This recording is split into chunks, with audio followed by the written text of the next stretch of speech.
നമ്മളൊരു ദിവസം ഒരു ഹറാമ് കണ്ടു എന്ന് കൂട്ടുക, അന്നത്തെ ദിവസം മുഴുവനും ടെൻഷനാണ്. നിങ്ങൾ പിറ്റേ ദിവസം നിങ്ങളൊന്ന് ഖുർആൻ എടുത്തു നോക്കി നോക്ക്, എന്തൊരു ആനന്ദമായിരിക്കും മനസ്സിന്. എല്ലാ ടെൻഷനും മാറും.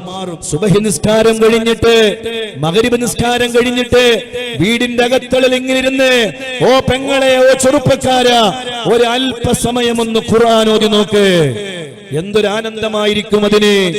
മലപ്പുറം ജില്ലയിൽ ഒരു ചെറുപ്പക്കാരനുണ്ട്. എല്ലാ സുബഹിക്കും മുമ്പ് എഴുന്നേറ്റിട്ട് ആ ചെറുപ്പക്കാരൻ പൊട്ടി പൊട്ടി കരയുകയാണ്. എന്തിനാണ് കരയുന്നതെന്നറിയോ? സുബ്ഹാനല്ലാഹ്, ഗൾഫിൽ 1.5 ലക്ഷം രൂപ ശമ്പളം വാങ്ങിച്ച നല്ല ചെറുപ്പക്കാരനാണ്. പക്ഷേ കമ്പനി അയാളോട് പറയാണ്, ഇനി ഒരു നിമിഷം പോലും നീ ഇവിടെ നിൽക്കേണ്ട ആവശ്യമില്ല, പോയിക്കോ. അയാളെ റിസൈൻ ചെയ്യുകയാണ്, അയാളെ ഒഴിവാക്കുകയാണ്, നാട്ടിലേക്ക് തിരിച്ചു വരികയാണ്. കാരണം അയാള് നല്ല കണ്ണ് കാണുന്ന ചെറുപ്പക്കാരനായിരുന്നു. കണ്ണിന്റെ കാഴ്ച ശക്തി അല്ലാഹു അങ്ങ് തിരിച്ചെടുത്തു കളഞ്ഞു. ഓ സഹോദരങ്ങളെ, അല്ല തന്ന കണ്ണുണ്ടല്ലോ, അത് റബ്ബ് തന്ന കാഴ്ചയാണ്. അത് റബ്ബ് തിരിച്ചെടുത്താൽ പിന്നെ ഈ കണ്ണുകൊണ്ട് കാണാൻ കഴിയൂല. ഈ ചെറുപ്പക്കാരൻ സുബഹിക്ക് മുമ്പ് എഴുന്നേറ്റ് കരയുകയാണ്, എന്റെ കണ്ണിന്റെ കാഴ്ച ശക്തി നീ തിരിച്ചു തരണേ റബ്ബേ. സുബ്ഹാനല്ലാഹ്, ആ ചെറുപ്പക്കാരൻ എന്തിനാണ് കണ്ണിന്റെ കാഴ്ച ശക്തി തിരിച്ചു ചോദിക്കുന്നത്? ഉമ്മയെ കാണാനാണോ? അല്ല. പ്രകൃതി കണ്ട് ആസ്വദിക്കാനാണോ? അല്ല. അല്ലെങ്കിൽ ഏതെങ്കിലും ഒരു ബൈക്കിന്റെ മുകളിലിരുന്ന് അതിശീഘ്രം തന്റെ വാഹനം ഓടിച്ച് ആളുകളുടെ മുന്നിൽ വലിയ അഹങ്കാരത്തോടുകൂടെ യാത്ര ചെയ്യാനാണോ? അല്ല. പിന്നെ എന്തിനാണ് ആ ചെറുപ്പക്കാരൻ പാതിരാത്രിക്ക് മുമ്പ് എഴുന്നേറ്റ് തഹജ്ജുദ് നിസ്കരിച്ച് പൊട്ടിക്കരയുകയാ, റബ്ബേ എന്റെ കണ്ണിന്റെ കാഴ്ച ശക്തി നീ തിരിച്ചു തരണേ അല്ലാഹ്. ആ ചെറുപ്പക്കാരൻ കരയുന്നത്, അല്ലാഹുവേ 25 വർഷം നല്ല കണ്ണുകൊണ്ട് ഞാൻ എല്ലാം കണ്ടിരുന്നു, എല്ലാ സൗകര്യങ്ങളും ഞാൻ ആസ്വദിച്ചിരുന്നു. പക്ഷേ ഈ 25 വർഷ ജീവിതത്തിന്റെ ഇടയിൽ ഒരു പ്രാവശ്യം പോലും അല്ലാഹ് നിന്റെ വിശുദ്ധ ഖുർആൻ ആദ്യം മുതൽ അവസാനം വരെ ഒന്ന് നോക്കി ഓതാൻ എന്റെ ഈ കണ്ണുകൊണ്ട് എനിക്ക് കഴിഞ്ഞിട്ടില്ല അല്ലാഹ്. നീ എങ്ങാനും കണ്ണിന്റെ കാഴ്ച ശക്തി എനിക്ക് തിരിച്ചു തന്നാൽ ആ കണ്ണുകൊണ്ട് ഞാനൊന്ന് വിശുദ്ധ ഖുർആൻ ആദ്യം മുതൽ അവസാനം വരെ ഒന്ന് നോക്കി ഓതട്ടെ റബ്ബേ എന്ന് പറഞ്ഞുകൊണ്ട് പൊട്ടി പൊട്ടി കരയുകയാണ്. ഓ ചെറുപ്പക്കാരാ, അല്ലാഹുവിന്റെ ഖുർആൻ ഒരു ആവർത്തി ആദ്യം മുതൽ അവസാനം വരെ ഈ കണ്ണുകൊണ്ട്, അല്ലാഹുവിനെ കാണാൻ ആഗ്രഹിക്കുന്ന കണ്ണുകൊണ്ട് മുത്തായ ഹബീബായ തങ്ങളെ കാണിക്കുന്ന ഒരു രംഗമുണ്ട്. ആരുമാരുമില്ലാത്ത ഖബറിൽ ഒരു ദിവസം നമ്മൾ അങ്ങ് ചെന്നാൽ ആ ഖബറിന്റെ ഉള്ളില് എല്ലാ ചോദ്യങ്ങളും ചോദിച്ചാൽ അവസാനം ഹബീബായ തങ്ങളെ കാണിക്കുമല്ലോ. എന്തൊരു സുന്ദരമായ കാഴ്ചയാണ്, എന്തൊരു സുന്ദരമായ ആനന്ദമാണ്. ഹബീബായ തങ്ങളുടെ പ്രശോഭിതമായ മുഖം കാണുമ്പോ ഇത് ആരാണെന്ന് ചോദിക്കുമ്പോ ഹാദാ മുഹമ്മദ് റസൂലുള്ളാഹ് സ്വല്ലല്ലാഹു അലൈഹി വസല്ലം എന്ന് മറുപടി പറഞ്ഞാൽ മലക്കുകൾ നമ്മോട് പറയുന്നൊരു മറുപടിയുണ്ട്, നംകനൗമത്തില്ലറോ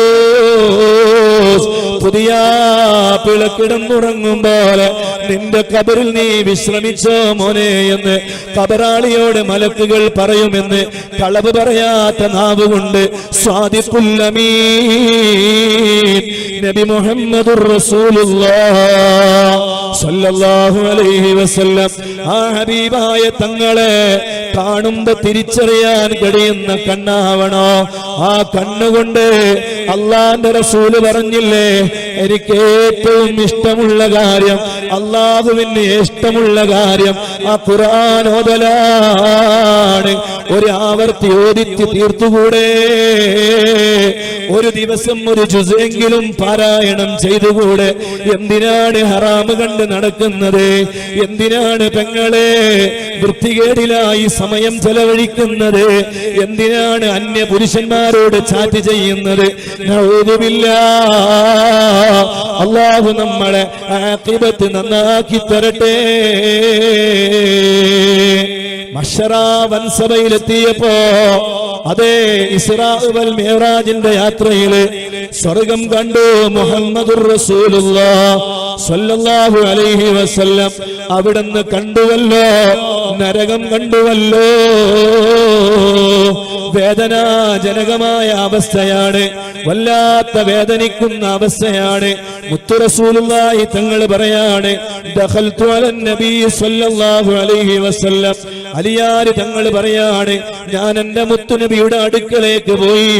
അന വ ഫാത്തിമ, ഞാനും എന്റെ ഫാത്തിമയും കൂടെയുണ്ട്. അതേ ഫവജദ്നാഹു യബ്കി ബുകാൻ ശദീദാ.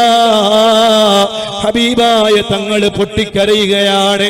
ഞാൻ ചെന്നു മുത്തുനബിയുടെ അടുക്കലേക്ക്, ഫിദാക അബീ വ ഉമ്മീ യാ റസൂലല്ലാഹ് മല്ലദീ അബ്കാക.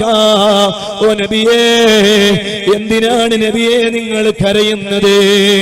അല്ലാഹുവിന്റെ റസൂല് പറഞ്ഞു, യാ അലിയേ, ഓ അലിയാരി തങ്ങളെ, ലൈലത ഉസ്രിയ ബി ഇല സമായി റഅയ്തു നിസാം മിൻ ഉമ്മതി യുഅദ്ദിബന ബി അൻവാഇൽ അദാബ്. ഓ അലിയാരി തങ്ങളെ, ഇസ്റാ വൽ മിഅ്റാജിന്റെ യാത്രയില് ഞാനതാ നരകത്തിന്റെ സമീപത്തുകൂടെ പോയപ്പോ ഒരുപാട് സ്ത്രീകളെ കണ്ടു.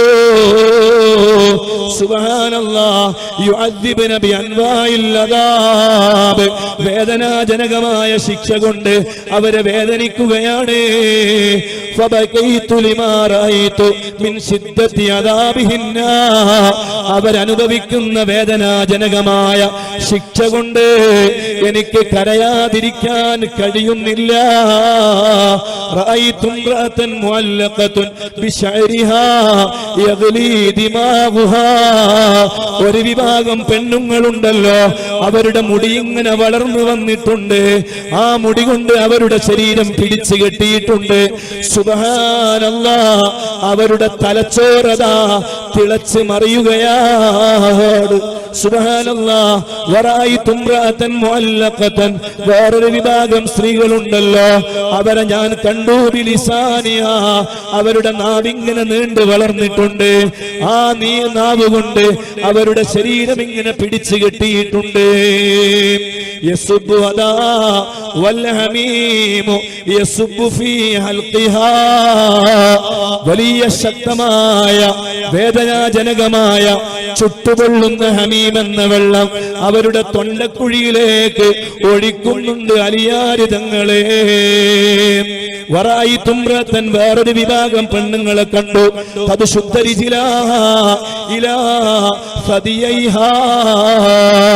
വേറൊരു വിഭാഗം അവരുടെ കാലുകളതാ പിടിച്ച് അവരുടെ നെഞ്ഞിലേക്ക് പിടിച്ച് കെട്ടിയിരിക്കുകയാണ്. വയദാ ഇലാ നാസിയതിഹാ. അവരുടെ കയ്യതാ പെരടിയിലേക്ക് പിടിച്ചു കെട്ടിയിരിക്കുകയാണ്. വഖദ് സല്ലല്ലാഹു അലൈഹൽ ഹയ്യാതി വൽ അഖാരിബ്. തേളുകൾ തേളുകളും പാമ്പുകളും അവരെ വിരിഞ്ഞു മുറുക്കിയിട്ടുണ്ട്.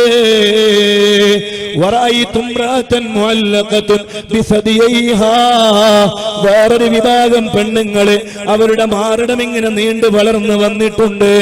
ആ മാറിടം കൊണ്ട് അവരുടെ ശരീരം പിടിച്ചു കെട്ടിയിട്ടുണ്ട്.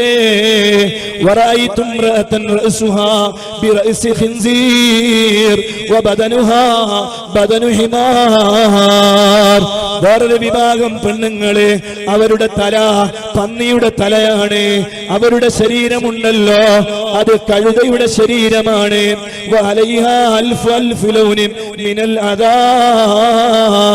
ആയിരക്കണക്കിന് ശിക്ഷകള് അവരിലേക്ക് ഇറങ്ങുന്നുണ്ട്. സുബ്ഹാനല്ലാഹ്. സൂറത്തുൽ കൽബി വേറൊരു വിഭാഗം പെണ്ണുങ്ങള് നായയുടെ കോലത്തിലാണ്.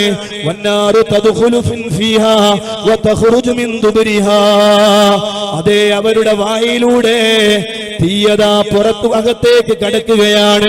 എന്നിട്ട് പിന്തുവാരത്തിലൂടെ ആ തീ പുറത്തേക്ക് കടക്കുന്നു. വൽമലായികതു യദ്രിബൂന റഅസഹാ ബിമഖാമിയ മിന്നാർ. അതാ അവരുടെ തലക്കേക്ക് തീ കൊണ്ടുള്ള ദണ്ഡുകൊണ്ട് മലക്കുകൾ അടിക്കുന്നുണ്ട്. ഇതങ്ങ് കേട്ടപ്പോ സദസ്സിൽ നിന്ന് കരയാൻ തുടങ്ങി ബീവി ഫാത്തിമ. പൊട്ടി പൊട്ടി കരയുകയാണ്. യാ റസൂലല്ലാഹ്, ആരാണ് നബിയേ? വഖുറത ഐനി മാ കാന അഅമാലു ഹൗലാഹി യത്തവഖ അലൈഹിന്ന ഹാദൽ അദാബ്. അതേ നബിയേ, ഇത്രമാത്രം വേദനാജനകമായ ശിക്ഷ അനുഭവിക്കുന്ന സ്ത്രീകൾ ആരാണ്? സുബ്ഹാനല്ലാഹ്. ഹബീബായ തങ്ങൾ പറഞ്ഞ മറുപടി, ഓ എന്റെ ഉമ്മമാരെ, രക്ഷിതാക്കളെ, ഓ എന്റെ പെങ്ങളെ, ഭൗതികമായ ജീവിതം എന്ന് പറയുന്നത് അത് നശ്വരമായ ജീവിതമല്ല. അനശ്വരമായ ജീവിതം എന്ന് പറയുന്നത് അത് ആഖിറത്തിലുള്ള ജീവിതമാണ്. ഇത് കേവലം വളരെ ചുരുങ്ങിയ ജീവിതമാണ്. ഏത് സമയത്തും അത് നശിച്ചു പോകാവുന്ന ജീവിതമാണ്. അള്ളാഹുവിന്റെ തീരുമാനം വന്നാൽ ഇന്നല്ലെങ്കിൽ നാളെ മരിച്ചു പോകേണ്ടവരാണ്. നമ്മുടെ ശരീരമോ നമ്മുടെ മേനിയോ നമ്മുടെ അഹങ്കാരങ്ങളോ നമ്മുടെ സൗകര്യങ്ങളോ നമ്മുടെ സൗന്ദര്യങ്ങളോ ഒന്നും അവിടെ പറഞ്ഞിട്ട് കാര്യമില്ല. അള്ളാഹുവിന്റെ ഭൗതികമായ ലോകത്ത് ജീവിക്കുമ്പോ അവൻ ഇഷ്ടപ്പെട്ട ജീവിതം നയിക്കേണ്ടതുണ്ട്. വെറുതെ ഒരു പെണ്ണ് എന്നതല്ല, അല്ലെങ്കിൽ ഒരു ചെറുപ്പക്കാരൻ എന്നതല്ല. ഈ ഭൗതികമായ ലോകത്ത് ജീവിക്കുമ്പോ അള്ളാഹുവിന്റെ പൊരുത്തത്തോടെ ജീവിക്കാൻ ഞാനും നിങ്ങളും ശ്രദ്ധിക്കേണ്ടതുണ്ട്. കുറഞ്ഞ കാല ജീവിതമാണ്. അറ്റമില്ലാത്ത ഒരു ലോകം വരാനുണ്ട്. 100 വർഷത്തെ ജീവിതമല്ല, കോടി വർഷത്തെ ജീവിതമല്ല, കോടാനുകോടി വർഷത്തെ ജീവിതമല്ല. അറ്റമില്ലാത്ത ഒരു ലോകം വരാനുണ്ട്. അള്ളാഹുവിന്റെ റസൂല് പറയാണ്, ഓ മോളെ ഫാത്തിമ, അമ്മൽ മുഅല്ലഖതു ബിശഅരിഹാ. മുടി ഇങ്ങനെ നീണ്ടു വന്നിട്ട് ആ മുടി കൊണ്ട് പിടിച്ചു കെട്ടപ്പെട്ട പെണ്ണുങ്ങളുണ്ടല്ലോ, അവരാരാണെന്നറിയോ? ഫഇന്നഹാ കാനത് ലാ തുഗത്തി ശഅറഹാ മിനർ റിജാൽ. പുരുഷന്മാരിൽ നിന്ന്, അന്യ പുരുഷന്മാരിൽ നിന്ന് തന്റെ മുടിയതാ കാണിച്ചു നടന്ന പെണ്ണുണ്ടല്ലോ, അല്ലാഹു തന്ന ഷഅറ്, അത് അല്ലാഹു തന്ന അനുഗ്രഹമാണ്. അത് സ്ത്രീകൾക്ക് പ്രത്യേകമായി തന്നത് അവരുടെ ഭംഗിക്ക് വേണ്ടിയാണ്.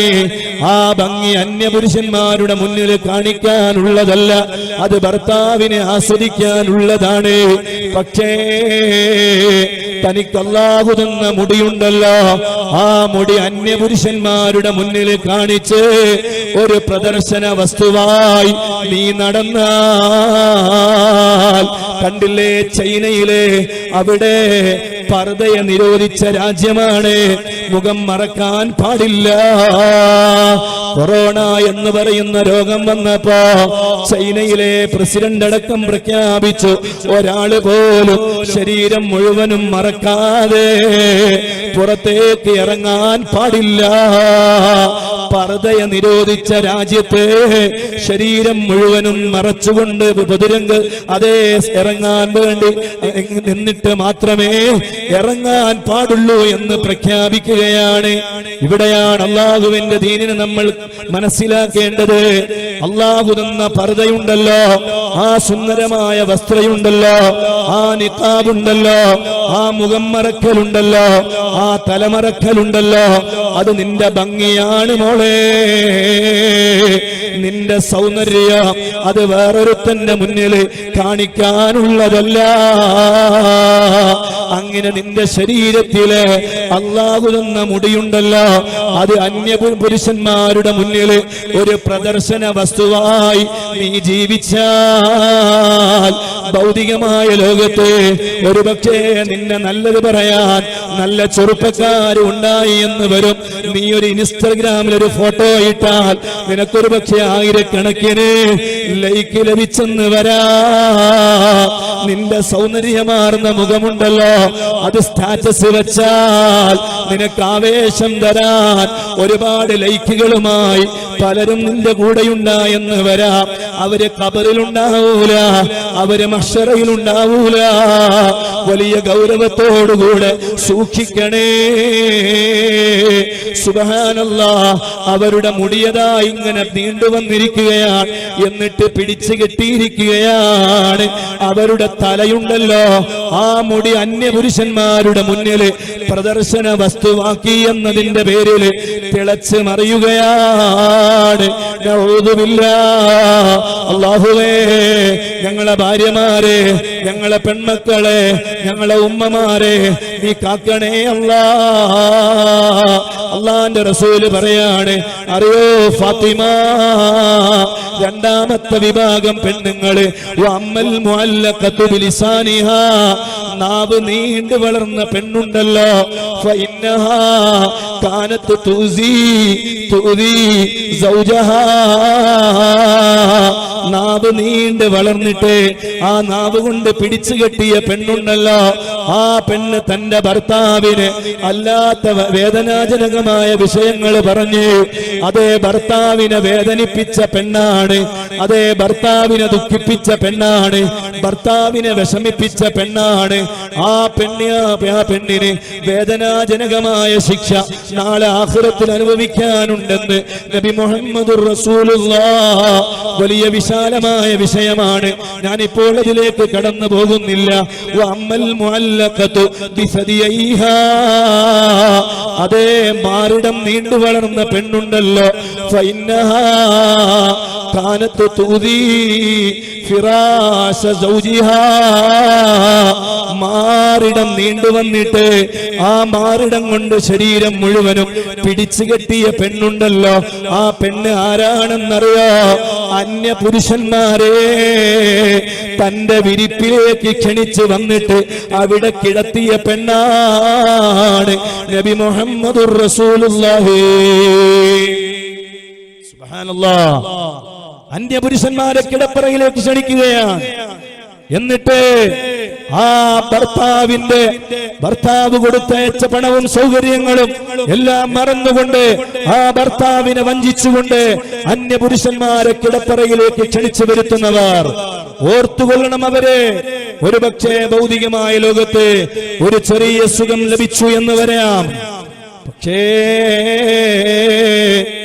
ആഖിറമായ ലോകത്ത് കാത്തിരിക്കുന്ന വേദന, ശിക്ഷ അത് കഠിന കഠോരമാണ്.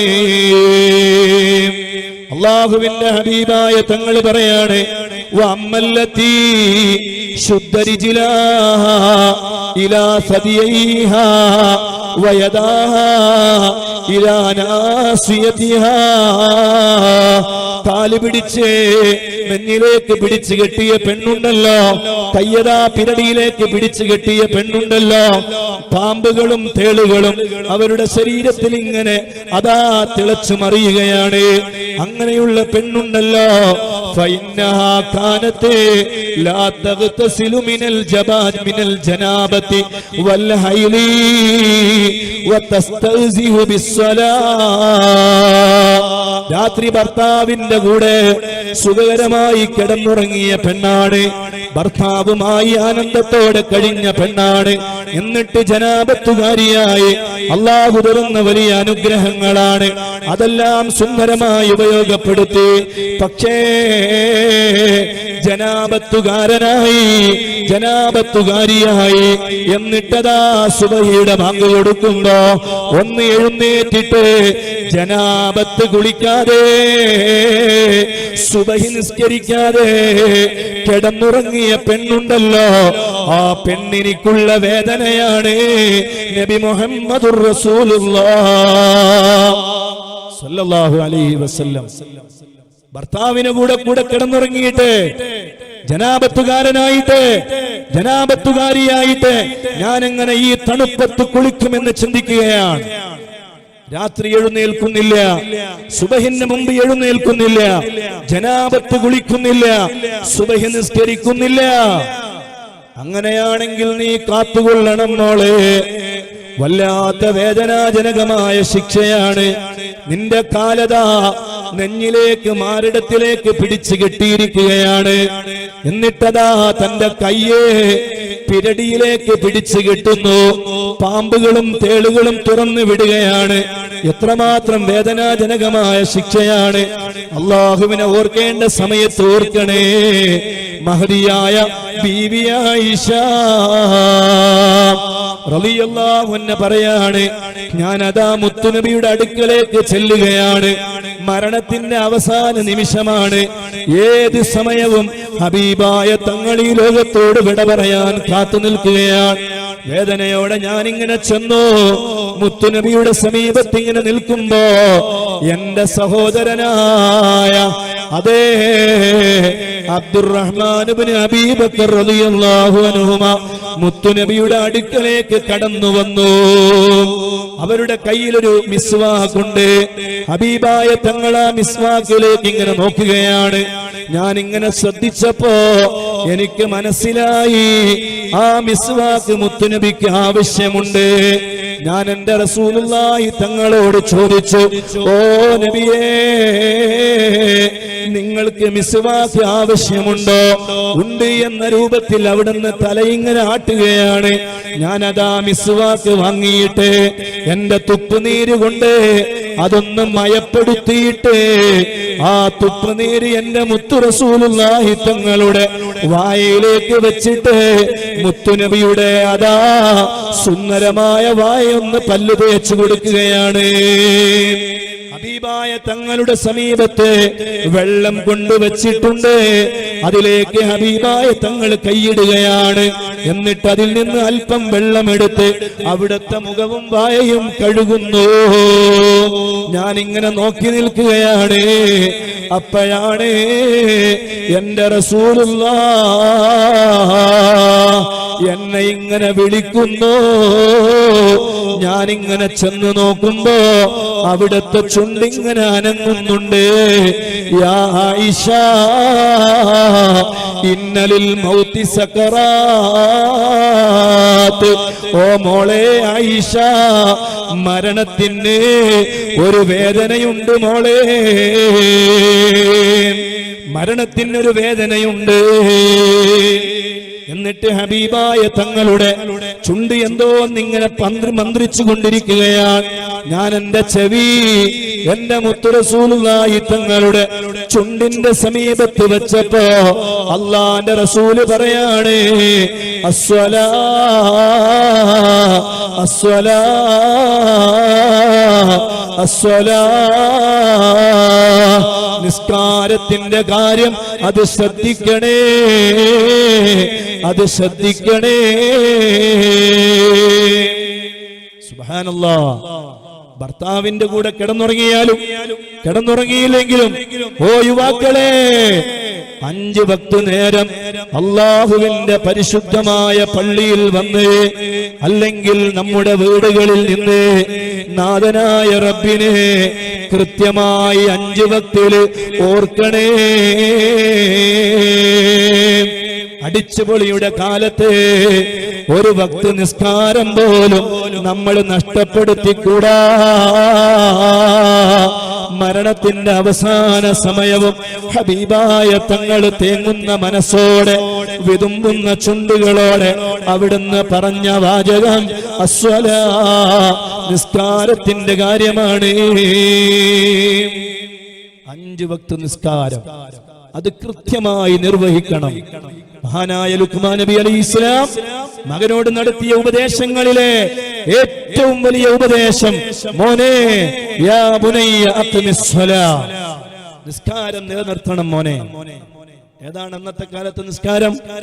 മൂസാ നബി അലൈഹിസ്സലാമിന്റെയും ഇബ്രാഹിം നബി അലൈഹിസ്സലാമിന്റെയും കാലഘട്ടത്തിൽ നിസ്കാരം ഉണ്ടായിട്ടുണ്ട്.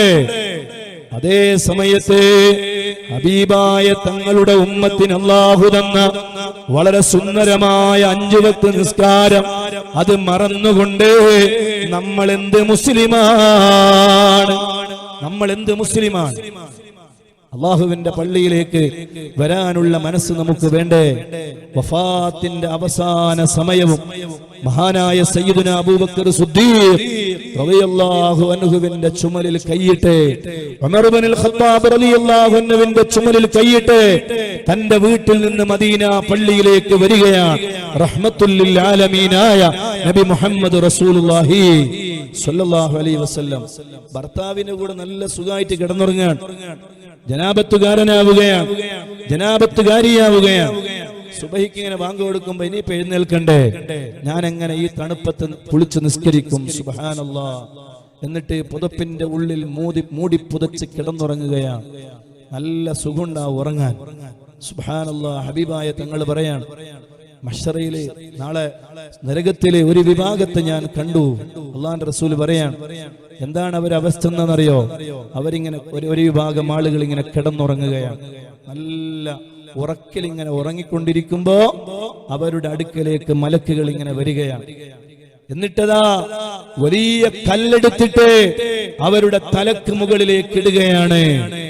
ആ തലക്ക് മുകളിലേക്ക് ഇടുമ്പോ അവരുടെ തലയൊക്കെ ഇങ്ങനെ ചിന്നിച്ചിതറുകയാണ്. വീണ്ടും അവരുടെ തല പഴയ രൂപത്തിലേക്ക് മടങ്ങുകയാണ്. വീണ്ടും ആ വലിയ കല്ലെടുത്തിട്ട് അവരുടെ തലക്ക് മുകളിലേക്ക് ഇടുകയാണ്. അല്ലാഹുവിന്റെ റസൂലിനോട് സ്വഹാബത്ത് ചോദിച്ചു, നബിയെ അവരാരാണ് യാ റസൂലല്ലാഹ്? അല്ലാഹുവിന്റെ റസൂൽ പറഞ്ഞു, നിസ്കരിക്കാതെ കിടന്നുറങ്ങിയവരാണ്. ഇപ്പൊ നല്ല ഉറക്കിന് നല്ല സുഖമുണ്ടാവും അല്ലെ? AC ഇട്ട റൂമിലാണെങ്കിൽ പറയേ വേണ്ടതയില്ല. നല്ല തണുപ്പുള്ള പ്രഭാത സമയത്താണെങ്കിൽ പറയേണ്ട ആവശ്യമില്ല. നല്ല രസമുണ്ടാവും ഉറങ്ങാൻ. പക്ഷെ എത്ര കാലം നമ്മൾ ഉറങ്ങും? ആ ഉറക്ക് എത്ര കാലം നീണ്ടു നിൽക്കും? ആ ഉറക്കിൽ എഴുന്നേൽക്കണം. എന്നിട്ട് ജനാബത്തുകാരിയാണോ പെങ്ങളെ, നീയൊന്ന് ജനാബത്ത് കുളിക്കണേ. നിന്റെ ഭർത്താവ് അതിനെ കൂട്ടാക്കുന്നില്ലെങ്കിൽ ആ ഭർത്താവിനെ വിളിച്ചുണർത്താൻ നീ നല്ല ധൈര്യം കാണിക്കണേ. ഭർത്താവിനെ പറഞ്ഞു ഉപദേശിച്ചിട്ട് ആ ഭർത്താവിനോട് നിങ്ങളും സുബഹി നിസ്കരിക്കാൻ വേണ്ടി ആവശ്യപ്പെടണം. സുബ്ഹാനല്ലാഹ്. എത്രയെത്ര ആളുകളാണ് നല്ല സുഖമായി കിടന്നുറങ്ങുകയാണ്. പക്ഷേ അങ്ങനെയുള്ള ആളുകളെ കാത്തിരിക്കുന്നത് വേദനാജനകമായ ശിക്ഷയാണ്. ഹൈദ് കുളിക്കാത്ത പെണ്ണുങ്ങളുണ്ട്. അതേ പെങ്ങളെ, കൂടുതൽ ആളുകളും ഹൈദിന്റെ കുളി കുളിക്കുന്നവരാണ്. പക്ഷേ ചെറിയൊരു വിഭാഗം പെണ്ണുങ്ങള് അതൊക്കെ വലിയ ഗൗരവമുള്ള കാര്യമാണോ? അത് നിസ്സാരമായ കാര്യമല്ലേ, ഒന്ന് കുളിച്ചില്ലെങ്കിൽ എന്താ എന്ന് ധരിക്കുന്നവരുണ്ട്. അവരെയും കാത്തിരിക്കുന്നത് ഈ വേദനാജനകമായ ശിക്ഷയാണ്. വഅമ്മല്ലതീ റഅസുഹാ റഅസു ഖിൻസീർ വബദനുഹാ ബദനു ഹിമാർ. ഒരു വിഭാഗം പെണ്ണുങ്ങളെ അവരുടെ ശരീരമുണ്ടല്ലോ, അതെ പന്നിയുടെ കോലമാണ്, പന്നിയുടെ തലയാണ്, അതുപോലെ കഴുതയുടെ ശരീരമാണ്. അവരാരാണെന്നറിയോ? ഫഇന്നഹാ കാനത്ത് നമ്മാമത്തുൻ കദ്ദാബാ. നമീമത്ത് പറഞ്ഞു നടക്കുന്ന പെണ്ണാണ്, ഏഷണി പറഞ്ഞു നടക്കുന്ന പെണ്ണാണ്, കളവ് പറഞ്ഞു നടക്കുന്ന പെണ്ണാണ്. അപ്പുറത്തെ വീട്ടിൽ ചെന്നിരുന്നിട്ട് ഇപ്പുറത്തെ വീട്ടിലെ പെണ്ണിനെ കുറിച്ച് നമീമത്ത് പറയുകയാണ്, ഏഷണി പറയുകയാണ്. മരുമകളെ കുറിച്ച് അമ്മായിമ്മ ഏഷണി പറയുകയാണ്, അമ്മായിമ്മയെ കുറിച്ച് സ്വന്തം വീട്ടിൽ പോയിട്ട് സ്വന്തം കുടുംബക്കാരോട് നമീമത്ത് പറയുകയാണ്. അങ്ങനെ അങ്ങോട്ടും ഇങ്ങോട്ടും ഏഷണി പറഞ്ഞു ജീവിക്കുകയാണ്. ഓർത്തോ, നാളെ നരകത്തിലെത്തിയാൽ ശരീരത്തിന്റെ തലയുണ്ടല്ലോ, അത് പന്നിയുടെ തലയാണ്, അത് കഴുതയുടെ ശരീരമാണ്. വേണ്ട പെങ്ങളെ, എന്തിനാണ് മറ്റു മനുഷ്യരുടെ പച്ചമാംസം തിന്നിട്ട് നമുക്കെന്ത് കിട്ടാനാണ്? പച്ചക്കളവുകൾ പറയുകയാണ്. ഭർത്താവിനോട് കളവ്, കുടുംബക്കാരോട് കളവ്, കൂട്ടുകാരോട് കളവ്, സർവരോടും പച്ചക്കളവുകൾ പറയുകയാണ്. സുബ്ഹാനല്ലാഹ്, ഒരു കളവും നമ്മൾ പറഞ്ഞുകൂടാ. ഹബീബായ തങ്ങള് ഏറ്റവും വെറുത്ത കാര്യമാണ് കളവ് പറയുന്നത് കേട്ടോ. വേറൊരു വിഭാഗം സ്ത്രീകള് വഅമ്മല്ലതീ അലാ സൂറത്തിൽ ഖൽബി വന്നാറു തദ്ഖുലു മിൻ ഫീഹാ വതഖ്റുജു മിൻ ബുതൂനിഹാ മിൻ ദുബുരിഹാ. സുബ്ഹാനല്ലാഹ്, വേറൊരു വിഭാഗം പെണ്ണുങ്ങള് അവരുടെ ശരീരം നായയുടെ കോലമാണ്. വായയിലൂടെ തീയകത്തേക്ക് കിടക്കുന്നു, പിന്തുവാരത്തിലൂടെ ആ തീയതാ പുറത്തേക്ക് കിടക്കുകയാണ്. അള്ളാഹുവിന്റെ റസൂലിനോട് ആയിഷ ഫാത്തിമ ഉമ്മ ചോദിക്കുകയാണ്, നബിയേ അവരാരാണ് ബാപ്പാ? അള്ളാന്റെ റസൂല് പറയാണ്, മോളെ ഫാത്തിമ, ഫഇന്നഹാ കാനത്ത് മന്നാനാ ഹസാദാ. അന്യരുടെ മുന്നില് വലിയ മേനി പറഞ്ഞു നടന്ന പെണ്ണാണ്. സുബ്ഹാനല്ലാഹ്, അനാവശ്യമായി അസൂയ കൽബില് വെച്ച് നടന്ന പെണ്ണാണ്. എന്തിന് നമ്മൾ അസൂയ വെക്കണം? അപ്പുറത്തെ വീട്ടുകാരനൊരു കാറുണ്ടായാലെന്താ, ഒരു നല്ല വീടുണ്ടായാലെന്താ, അതേ അപ്പുറത്തെ വീട്ടിലെ മകൾക്ക് ഒരു നല്ല ഭർത്താവിനെ ലഭിച്ചാലെന്താ, എന്ത് സൗകര്യങ്ങൾ ലഭിച്ചാലെന്താ, അത് അള്ള കൊടുത്തതല്ലേ? അള്ള കൊടുത്തത്. എന്തിനാണ് അതിന്റെ പേരിൽ നമ്മൾ അസൂയ വെക്കുന്നത്? ഒരിക്കലും അതിന്റെ പേര് അസൂയ വെക്കേണ്ടതില്ല. സുബ്ഹാനല്ലാഹ്, അങ്ങനെ നടന്നു കഴിഞ്ഞാൽ വേദനാജനകമായ ശിക്ഷയാണ് നമ്മളെ കാത്തിരിക്കുന്നത്.